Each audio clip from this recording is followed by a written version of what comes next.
Prezadíssimos irmãos, gostaria de cumprimentar a todos pela disposição de vir aqui nesta noite chuvosa, frio. Vocês deixaram as suas casas para vir aqui, para nós poder trocar uma ideia, aprender um pouquinho sobre a doutrina espírita. Gostaria de fazer uma saudação especial aos componentes, aos diretores do Centro Espírita Libertação, que são realmente pessoas desprendidas, pessoas que trabalham em prol dos irmãos, dignos de parabéns, nossas mais sinceras homenagens, nosso agradecimento a todos vocês que estão sempre fazendo alguma coisa em prol dos irmãos para esclarecimento, com essa maravilha que é a doutrina espírita. Gostaria também de saudar a nossa irmã, que está no outro plano, mas certamente está conosco, nossa irmã Marisa, a qual temos muita saudade, mas temos a certeza de que ela está junto conosco, mesmo que no plano espiritual. Então, é uma alegria muito grande estar mais uma vez aqui. É o Centro Espírita que eu escolhi, foi uma escolha minha de ser um membro, ser um componente, de estar sempre presente. Isso foi uma opção pela vontade, pelo desprendimento das pessoas que organizam, que trabalham por esse centro, que mantém esse centro, Pessoas simples e que dão um pouquinho cada um para poder fazer uma coisa tão organizada e recebe tão bem a todos que quando chegam aqui nessa casa de estudos, de oração, enfim. Então, nosso mais sincero agradecimento pelo trabalho de vocês, nossas homenagens, nossos parabéns para todos e a todos que vieram para esse momento aqui para nós trocar uma ideia sobre a doutrina espírita. A doutrina espírita é o cristianismo redivivo. O que é isso? Deus, nosso Pai, numa bondade infinita, Ele enviou o Mestre Jesus. E Jesus deu um ensinamento, um caminho. E esse caminho está onde? No Novo Testamento, que está na Bíblia. E o Evangelho espírita são tirados pontos principais do Novo Testamento, da Bíblia, ou seja, é o cristianismo. Então o espiritismo também é cristão porque segue os ensinamentos de Jesus, é nosso mestre. Então as religiões que muitas vezes combatem o espiritismo estão equivocadas, porque nós somos cristãos, seguidores do ensinamento de Jesus. E o espiritismo tem uma função muito importante, um compromisso muito grande, que é de dizer sempre a verdade, o esclarecimento. E os irmãos que já conhecem a doutrina espírita sabem que ele surgiu com um pensador francês chamado Hippolyte Léon Denis Rivail, que se intitulou Allan Kardec, que lembrou de uma encarnação que ele teve passada entre os druidas, e ele adotou então esse pseudônimo porque ele não queria fazer uma doutrina que fosse dele, mas sim essa doutrina é dos espíritos. O que nós estamos estudando aqui é o esclarecimento dos espíritos. Não é o esclarecimento do Allan Kardec, não é do Carlinhos, não é dos membros dessa casa ou do espiritismo em si. Espiritismo só existe um, que é o espiritismo que foi codificado por esse senhor chamado Hippolyte Léon Denis Rivail, Allan Kardec. E o compromisso do espiritismo justamente é de esclarecer as pessoas dentro de um preceito cristão, do ensinamento de Jesus. E as pessoas, nós, questionamos, o que é Deus? Quem é Deus? E essa mesma pergunta foi a pergunta número 1 do Livro dos Espíritos que Kardec fez aos médiuns, e os médiuns perguntaram aos espíritos. Ou seja, médium é aquele que pode se comunicar com os espíritos. Então Allan Kardec perguntou, que é Deus? E os espíritos responderam, Deus é a inteligência suprema, causa primária de todas as coisas. Tudo o que foi feito depois foi feito por ele, por Deus.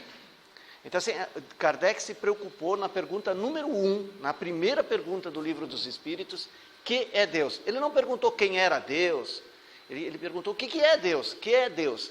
Deus é a inteligência suprema, causa primária de todas as coisas.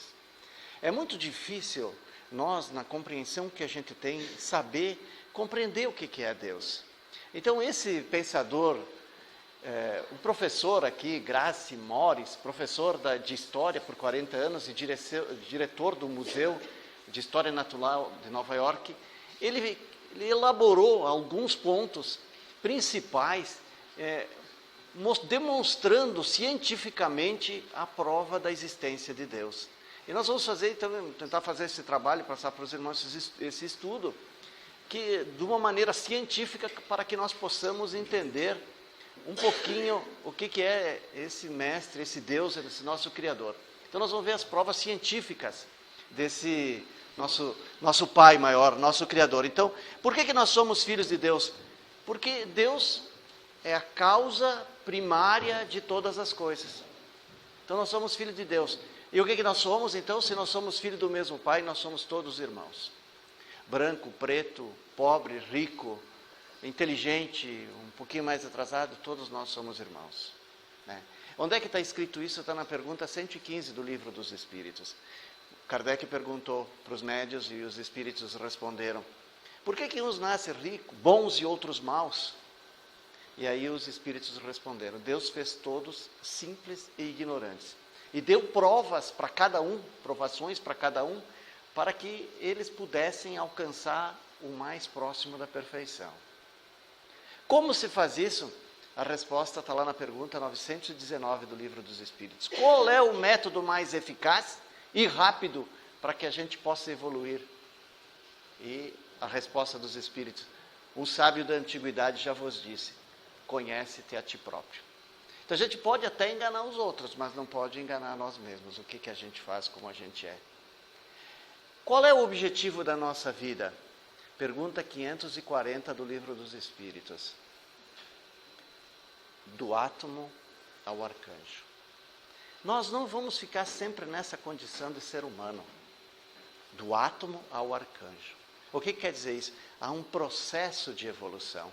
A nossa criação do nosso espírito passando por vários reinos. O reino mineral, o reino vegetal, o reino animal e o reino nominal que nós estamos agora. E qual é o nosso futuro? O nosso futuro é passar para a próxima etapa, que é a etapa angelical.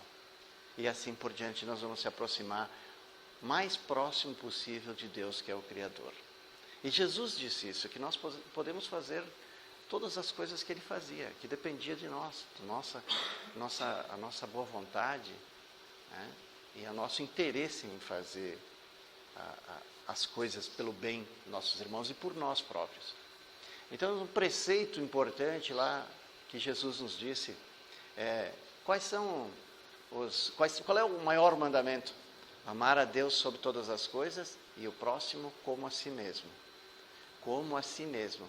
Então, quem não se ama, quem não se gosta, não pode amar o próximo, não pode perdoar e não pode se perdoar a si próprio. Então, assim, nós temos que ter, e a gente não tem essa compreensão realmente de entender o que é Deus. Se nós tivéssemos aqui uma formiguinha, ela não ia entender o que a gente está fazendo aqui. Não tinha condições dela entender. Como nós não temos condições de entender a grandiosidade do que é Deus realmente. Então tem uma história até de um pensador que queria compreender o que era Deus. Aí ele foi numa praia e começou a pensar, e caminhava de um lado para outro, né?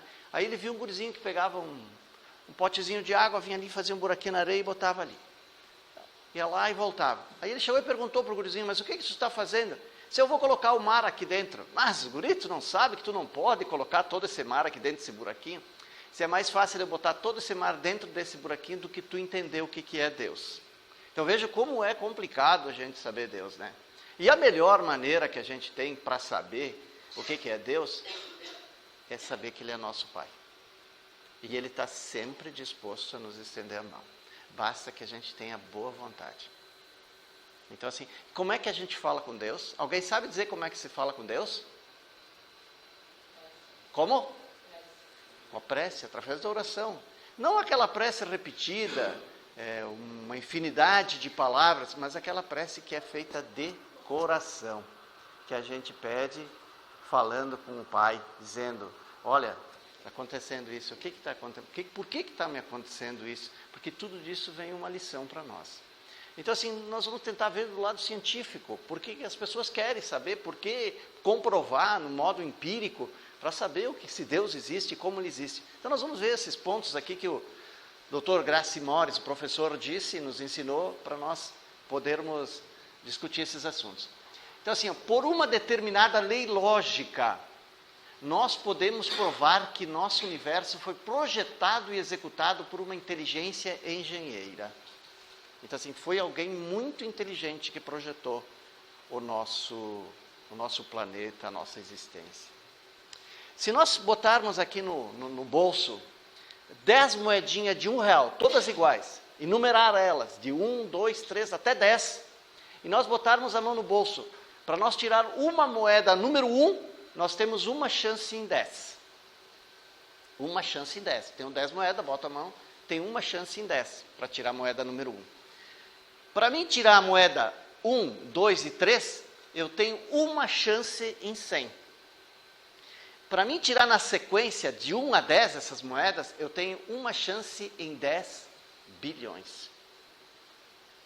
Então, assim, o que isso está demonstrando? Que acertar todas as coisas que existem no nosso mundo, no nosso planeta, tem que ser uma inteligência muito suprema para fazer isso.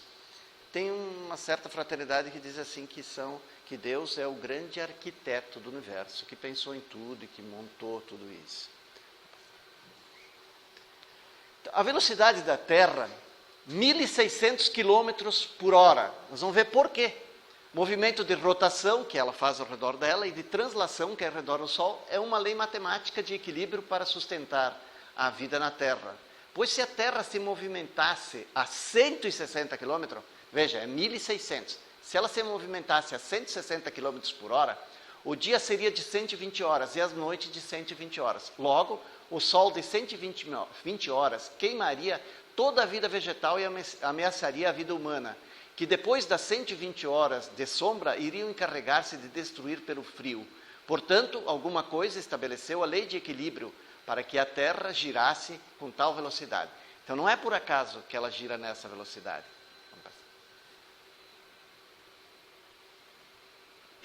Pode passar. A atmosfera, volta para a letra B. A atmosfera é a massa grossa que envolve a Terra, é de 60 quilômetros. Se a atmosfera fosse rarefeita a apenas 1 quilômetro, a vida na Terra seria impossível, porquanto se sabe que diariamente cai sobre a Terra 50 milhões de meteoros e de meteoritos, que são ralados e dissolvidos pela atmosfera. Se não fosse isso, a Terra seria bombardeada 50 milhões de vezes por dia, causando incêndio e destruição. Então é aquela camada, a gente vê quando se fala que os astronautas estão viajando pelo espaço, então tem aquela camada da nossa atmosfera, e ela tem 60 quilômetros. Não foi por acaso, foi pensado isso, projetado isso por causa desses meteoros e meteoritos, que são em torno de 50 bilhões que caem e que se dissolvem nessa camada. Então, se tivesse 1 quilômetro a menos, eles penetrariam na nossa Terra, acabariam entrando na nossa Terra. Bastava que o fundo do mar fosse mais profundo, em apenas 3 metros, para que o oxigênio do ar fosse absorvido e o ácido carbônico também seria recebido pelas águas, matando toda forma de vida, quer no meio das águas, quer na superfície lisa. E se a superfície da Terra fosse mais alta 2 metros, o fenômeno seria oposto e a vida seria consequentemente impossível. Também no mar o equilíbrio. A distância que separa a Lua da Terra, 370 mil quilômetros, porém, se fosse apenas 70 mil quilômetros, a vida seria impossível, porque a pressão magnética do satélite sobre os mares faria levantar ondas tão altas e terríveis que estes mares destruiriam totalmente a vida na Terra, cobrindo os picos mais altos do Himalaia. Então, ela foi uma inteligência suprema que determinou que a Lua ia estar afastada da Terra 370 mil quilômetros. Se a inclinação do eixo da Terra não fosse 18,24 graus, mas se estivesse numa vertical, ou mudasse de posição, os gelos antárticos escorreriam pela Terra, levando tudo de roldão. Então a Terra tem uma inclinação. Se ela não fosse inclinada como ela é, seria impossível ter aqueles polos onde há gelo, né? A distância que separa a Terra do Sol, 150 milhões de quilômetros. Distância que dá a sensação de calor, não insuficiente, não demasiada para a sua manutenção. O Sol tem uma temperatura de 6.648 graus centígrados. Contudo, se a Terra estivesse mais próxima, seria destruída pelo calor. Se estivesse mais distante, seria destruída pela falta de calor. Portanto, uma inteligência matemática superior estabeleceu as condições para que a vida na Terra, para a vida na Terra. Não há uma chance em bilhões para que a vida no nosso planeta fosse resultado de um acidente, né? O Big Bang. Os cientistas costumam dizer que foi uma explosão, né? E que aí surgiu tudo isso com todos esses detalhes, todas essas questões, a distância da Lua, a distância do Sol, os graus do Sol. Dizem que o Sol ele é formado por espíritos de luz que se unem para emanar esse calor aqui, né? Então, se alguém está triste, né, hoje porque está chovendo, não teve sol, tem sol sim, ele estava para cima das nuvens, né? Então, todos os dias tem sol. Às vezes, as nuvens estão encobertas. É a mesma coisa que os maus pensamentos, né? A gente pode botar os maus pensamentos na nossa cabeça, como a gente não pode também impedir que um pássaro passe em cima da nossa cabeça. Mas a gente pode impedir que ele faça um ninho ali, né? Então, quando a gente tem maus pensamentos, é lembrar de quem? Do grande arquiteto, fundador, que criou todas essa maravilha e nos deu a oportunidade da vida. Então, uma inteligência, primeiro ponto do seu Dr. Gracie Morris foi de que uma inteligência matemática superior criou todas essas situações de equilíbrio para que nós pudéssemos habitar esse planeta. O outro item, nós vimos o 1, que foi subdividido, nós temos o item 2 agora, o talento da vida para executar a proposta de toda a manifestação suprema. A vida está no protoplasma. O protoplasma é uma gota gelatinosa transparente invisível ao olho nu, e numa cabeça de alfinetes comportaria 5 milhões, mas que é atraída pelo heliotropismo, isto é a vida, a grandeza da vida. E, por acaso, toda a vida desaparecesse da terra animal e vegetal humana e ficasse um só protoplasma e um raio de sol dissidente, logo a vida se restabelecia, porque através da lei da cisparidade, ou seja, vai se dividindo nessas moléculas, logo a vida se restabeleceria, porque através da lei da cisparidade, esse protoplasma se bipartiria, novamente se bipartiria, e em breve estariam os campos prados revelalecidos, ou seja, verdes, os mares e os rios povoados, a terra passada a bagatela de 10 milhões de anos apenas. Então, o que a vida está nesse protoplasma, e esse protoplasma, então, numa cabeça de alfinete, que é uma coisinha que quase não se vê, 5 milhões existiriam. A sabedoria animal fala irresistivelmente de um bom Criador, que infunde instintos a todas as suas desamparadas criaturas. O instinto animal, sabemos como se manifesta, mas não onde ele concentra e nem como é seu mecanismo. As aleras, né, são plantas no fundo do lago. A feminina e a masculina se amam. A planta feminina larga um botão que se abre em flor, e a planta masculina, sabendo que está na época da fecundação, enefeuta o pêndulo, ela solta, né, então também, porque ele é débil, e sobe e se abre exatamente quando o vento vai soprar em direção da planta aberta feminina. O pólen é carregado, a planta feminina o absorve, fecha-se e volta a descer. Então, multiplica-se na intimidade das águas. Então, é as plantas, né? Ela solta uma flor, se abre, e a planta masculina solta o pêndulo, ele vai, mandado pelo vento, se fecha e desce, e essa planta continua se produzindo. O João de Barro, né, chegando à época do acasalamento, sobe a árvore mais alta e ali ergue seu ninho. Porém, com o bico em direção aonde virão os ventos de inverno, então ele abre a porta do lado oposto, o que mata de inveja os serviços de meteorologia. Quem é que ensinou o João de Barro a produzir uma técnica de perfeição que lhe mantém a sobrevivência? Então, assim, nos animais, Deus colocou alguma coisa que é um instinto, né? No homem é diferente, é a razão. No animal é um instinto de conservação, de se manter. Então ele procura se proteger. No caso do João de Barro, ele vê de onde vem o vento, vai vindo o inverno, e ele faz a casa de barro. É uma casa bem compacta, né? E já faz a portinha do lado oposto, né?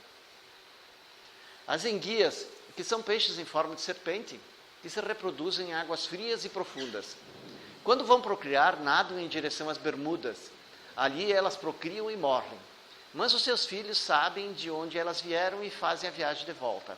Jamais encontraram enguias americanas em águas europeias e vice-versa. É o que afirmam piscicultores e pescadores. Porém, a lei não foi tão caprichosa que estabeleceu para a enguia europeia um atraso na maturação e fecundação de 1 ano, porque as Bermudas estão muito longe da Europa do que na América, e dos deveres eles devem se encontrar na mesma oportunidade em que as águas estejam necessariamente frias para procriarem. A lei retarda em 1 ano, que é o tempo que elas gastam, as europeias, para chegarem às Bermudas, o Triângulo das Bermudas, onde chegam as irmãs americanas. Elas se reproduzem nesse lugar de águas geladas. Então as europeias descem e elas demoram 1 ano para chegar aí. E esse período é o período de maturação que são necessários para se encontrar com as enguias americanas, e onde elas procriam. E cada uma volta, as americanas vêm para a América e as outras voltam para a Europa. A vespa, quando ela vai procriar e também vai morrer, coloca os ovos numa furna e sabe que seus descendentes, para sobreviver, necessitam comer carne viva. Então a vespa faz uma viagem até encontrar um gafanhoto, aplica-lhe um golpe que o deixa paralisado, porém vivo. Carrega-o, coloca junto a seus ovos. Nenhum endocrinologista e nenhum anestesista conseguiram até hoje fazer aplicação paralisante no nervo do gafanhoto. O que imobiliza, porque às vezes o aplicam veneno demais e o matam o paciente, ou o aplicam de menos e o paciente não se deixa devorar. Mas a vespa sabe, sai dali e morre. Quando os ovos se arrebentam e as pequeninas vespas começam a comer com voracidade, o gafanhoto sobrevive, porque eles se alimentam das partes não vitais, pois sabem que se o matarem, o gafanhoto e comerem carne podre, morrem também. Que técnica é essa? O instinto é uma palavra que não diz nada convencional. É uma lei que estabeleceu cientificamente e matematicamente o equilíbrio da flora e da fauna na face da Terra. E é interessante isso, né? O homem tem alguma coisa mais do que instinto animal. O homem tem a razão. O instinto é uma coisa monótona, sempre a mesma coisa, que se repete sempre de igual forma. Mas a razão são as 7 notas musicais. É a pauta, é a sinfonia, é o canto melódico. Através da razão, o homem pode entender Deus e contemplar a possibilidade de ser o que somente porque recebemos uma centelha da inteligência universal. Segundo a doutrina espírita, o homem não é um corpo animado, e sim um espírito eterno, uma chama, uma centelha, um clarão eterno, criado por Deus e a sua semelhança, conforme ensinou Jesus. Deus é espírito e verdade, e como tal deve ser adorado. Meus irmãos, para a gente ter uma ideia do que nós somos compostos, né, nós vamos imaginar assim um homem, uma carruagem e um cavalo. Então o cavalo vai puxando a carruagem e o homem vai sentado na carruagem conduzindo o cavalo. Lá pelas tantas essa carruagem quebra e não consegue mais andar. O que o homem faz? Ele larga a carruagem, a diligência, a charrete e monta no cavalo e continua andando. Então assim, o homem é o espírito, é aquilo que nos comanda, é o nosso consciente. A charrete é o corpo, que um dia vai se deteriorar e vai terminar e não vai mais conseguir, não vai viver para sempre. Tem um prazo determinado, uma energia que dá uma determinada quantidade de anos que nós precisamos viver. E o cavalo seria o perispírito. Então assim, para unir o corpo de carne ao espírito é necessário um perispírito, é uma camada semimaterial que unifica tudo isso. Então assim, nós somos 3 elementos: corpo, espírito e perispírito. Então assim, quando o nosso corpo morre, o nosso perispírito abriga o nosso espírito e continua o seu estado. Quando há uma reencarnação, o que é feito? Isso é uma redução desse perispírito, ele se encolhe, ele fica do tamanho de uma bola de tênis.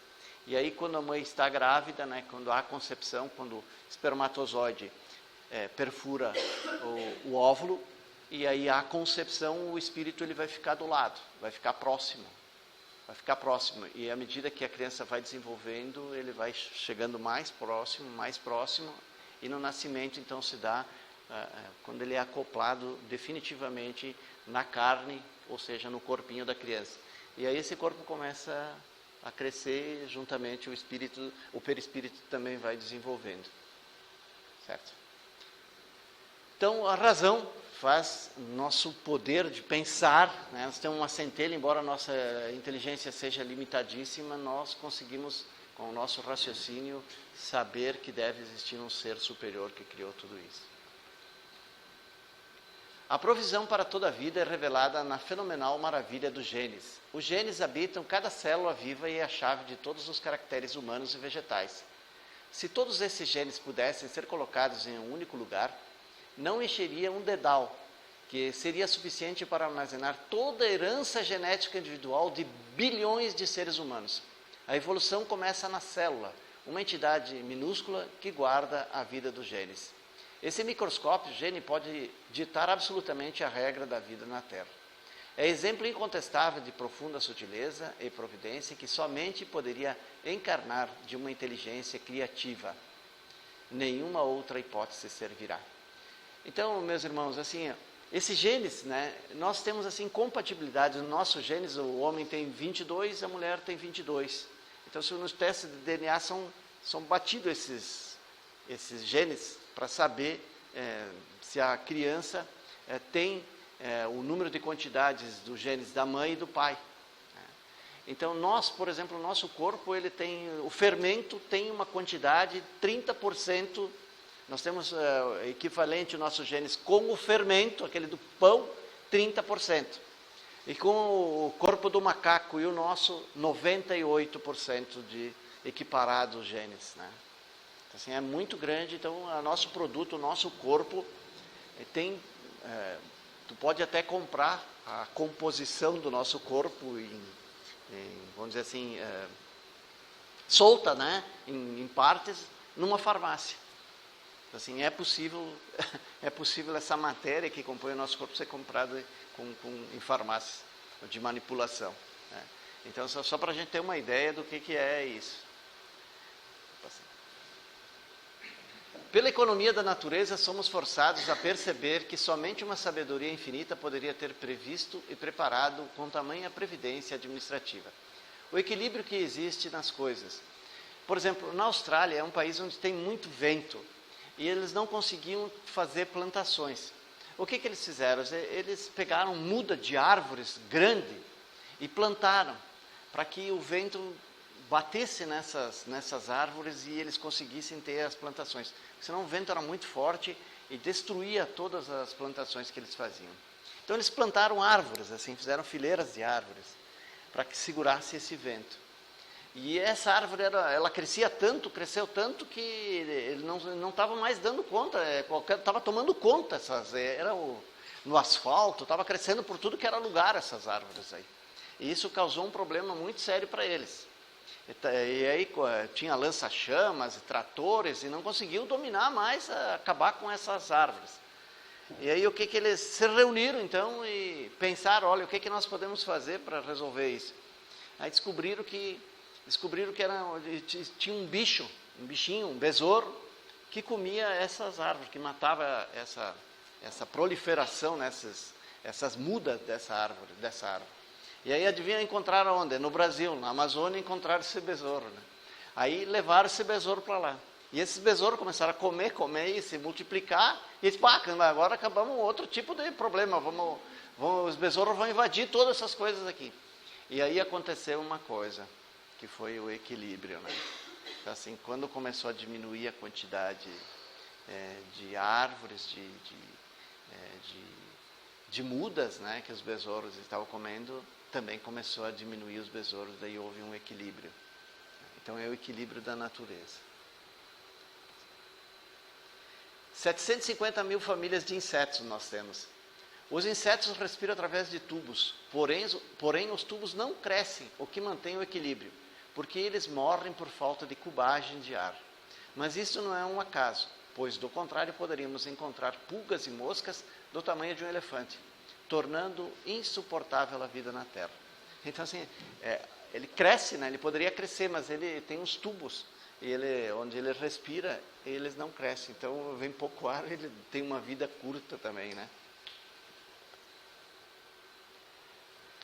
O fato de que o homem pode conceber a ideia de Deus já é por si mesma a grande prova da existência de Deus. Pela imaginação, o homem pode conceber Deus. No universo, numa noite estrelada, julgamos estar vendo milhões de astros. Engano. Porque somente se enxerga a olho nu 5.000 estrelas. Na verdade, 2.500, porque as outras 2.500 estão do outro lado, onde é dia, onde será dia. Porém, se usar um binóculo poderá-se ver 15.000 estrelas. Se usarmos um telescópio doméstico, podemos ver 150.000 estrelas. Se olharmos um telescópio com mais potência, poderemos ver 30 milhões de estrelas em nossa Via Láctea. Se utilizarmos o telescópio do Observatório da Alemanha, poderemos saber que a nossa Via Láctea tem 100 bilhões de estrelas. Saberemos que a Via Láctea é uma galáxia subdesenvolvida porque existem trilhões de galáxias maior do que a nossa. Esse é preocupante, né? Então, assim, a nossa Via Láctea, que a gente acha que é grande, né? Tem 100 bilhões de estrelas. E existem trilhões de galáxias. E onde é que está isso? Jesus disse isso aí. Há muitas moradas na casa de meu Pai. Podemos passar. Para atravessar a Via Láctea, na mesma velocidade da luz, 300.000 km por segundo, o homem demoraria 25 séculos, 2.500 anos. Então, a Via Láctea é tipo de uma meia-lua. Para ir de uma ponta até a outra, demoraria na velocidade da luz, como a gente liga ali, né? 300.000 km por segundo, se demoraria 25 séculos, só na nossa Via Láctea. Então, imagina, tem trilhões de galáxias. Volta um pouquinho. A luz do Sol chega a uma velocidade de 7 a 8 minutos, viajando a uma velocidade de 300.000 km por segundo. A luz do Sol chega então ao nosso planeta. Dentro do nosso corpo, dentro de nossa língua, 5 milhões de corpúsculos gustativos para dar a sensação de quente, frio, doce e salgado. No cérebro, dezenas de milhões de neurônios encarregados da memória. No aparelho circulatório, 95 a 160 mil quilômetros de veias, vasos e artérias. Tem uma camada de fibrina que, quando a gente tem um corte, né, aquilo que o hemofílico não tem, a gente tem um corte, automaticamente o sangue começa a coagular porque tem uma substância chamada fibrina ali no sangue e aí estanca o sangue. Então, os hemofílicos têm essa dificuldade, né, de estancar o sangue. O suco gástrico, 30 milhões de glândulas só no estômago. Enzima intestino encarregada de digestão bucal. Essa digestão, quando a gente começa a comer, ela já começa a fazer digestão já na nossa própria boca. Nos rins, 106 quilômetros de veias, vasos e artérias para fazer a filtragem do sangue. E os caras continuam bebendo para dar mais trabalho ainda para fazer a filtragem do sangue. E o aparelho reprodutor, né? Então, é uma maravilha. Só que, na realidade, a gente não é o pai e a mãe que cria o filho. Nossos filhos são espíritos. Na realidade, o pai e a mãe, eles fazem o corpo. Eles dão um corpo, eles dão uma possibilidade do espírito reencarnar. Então, isso é muito importante, né? E a gente tem que ser sempre grato aos pais, porque a gente não tem nem o direito de olhar assim de frente, cara a cara para o pai. A gente tem que olhar sempre assim para cima, para os pais, né? Olhar de baixo para cima, porque não é fácil assim assumir uma responsabilidade. Olha, eu vou receber essa criança, eu vou educar, eu vou enfrentar todas essas dificuldades financeiras, estudo, e fazer uma pessoa do bem.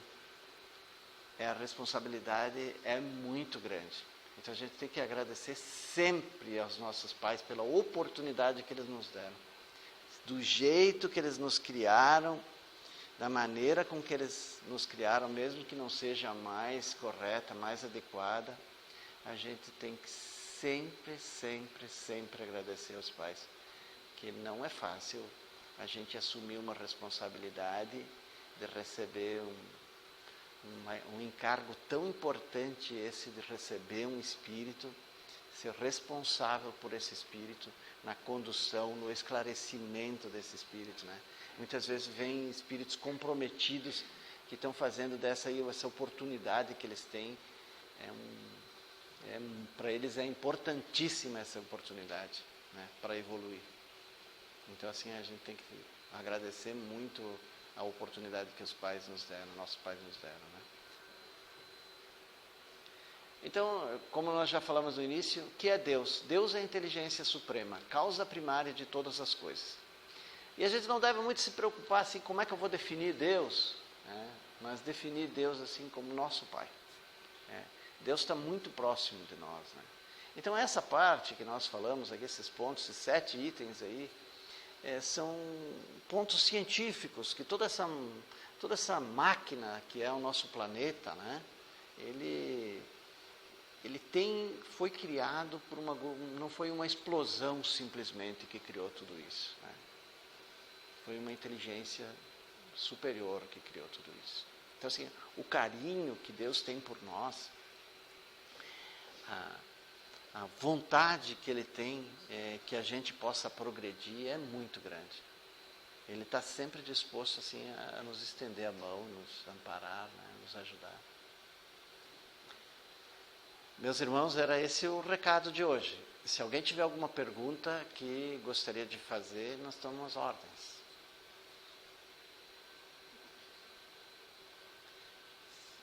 Podemos ligar a luz? Quer fazer a prece? Ninguém? Então tá. Muito obrigado pela presença de vocês. E vamos deixar para o Carlinhos, para os avisos, e vai fazer a prece de encerramento, tá bem? Obrigado. Obrigado, mais uma vez. De coração, né, nessa noite de nós. Eu já tinha assistido, claro, em outra época, mas é muito interessante falar sobre Deus e sobre Deus. Cientificamente falando, porque a gente sempre Deus. Então nós sentimos Deus. Santo Agostinho disse, não sei falar de Deus, mas se não falar de Deus, sim. Então, obrigado a todos por vocês uma prece, depois vou dar uns avisos. Agradecer nessa noite a oportunidade de aqui estarmos a Deus, nosso Pai, a Jesus, nosso amigo, nosso guia, nossa luz. Por essa noite, juntos aqui, e que nesse momento estão sendo derramados por todos nós, tudo o que precisamos no nosso corpo físico, para nós, espíritos, e para todos aqueles que convivem conosco, no nosso lar, no nosso trabalho, os nossos amigos que amamos, que estão encarnados, os amigos que já estão no mundo espiritual, parentes, e aqueles também que temos dificuldade, os nossos desafetos, que todos possam receber desta luz, desta paz, vinda de Ti, Pai Celestial. Nesta noite, sabemos agradecer por essas bênçãos, por esse aprendizado, por esses momentos maravilhosos que aqui juntos passamos. E que ao sairmos daqui, possamos sair mais leves, mais felizes, mais confiantes, mais conhecedores da verdade. Porque Jesus nos falou, conheça a verdade e a verdade vos libertará. Obrigado, que assim seja.